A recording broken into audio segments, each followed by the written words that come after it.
So how likely is it that both parties will agree on the best way to reform law enforcement tactics? Joining me live to debate, Democrat strategist Kevin Walling and RNC Senior Communications Advisor of Black Media Affairs, Paris Dennard. Gentlemen, we appreciate your time. First question to Kevin, and we're going to put up the Senate GOP reform plan on your screen as we do that. Does this Republican draft do enough to appease Democrats?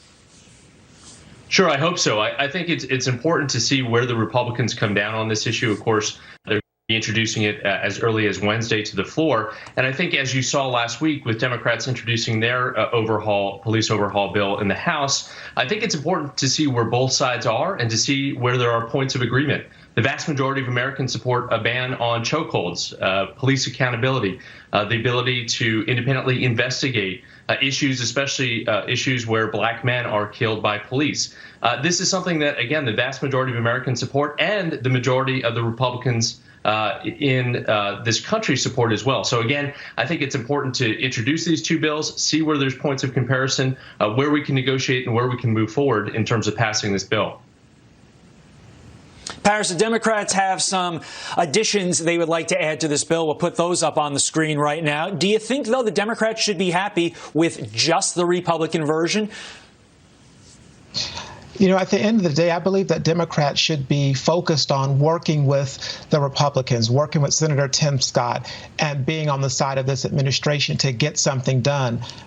So many times we find that Democrats are late to the table and refuse to work, refuse to compromise, and refuse to make a deal. We know that President Trump is a deal maker, and he wants to have a good deal that is benefiting the American people, especially the black community who is crying out for justice and for action. And so I hope that we can put our partisanship aside and find something that can actually pass and something that can be meaningful in the long term for the entire nation.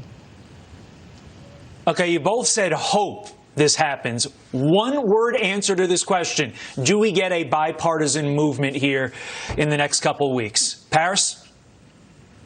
With President Trump's leadership, absolutely, we can get something done, and he'll even do something on the executive action order as well.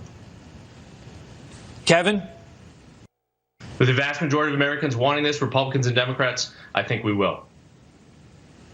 All right, there we go. I love the positivity. With that, not a lot of positivity in the Biden Veep stakes. It's heating up. People are going crazy here. Who brings the most to the table if you're Joe Biden and you need to pick this? Kevin?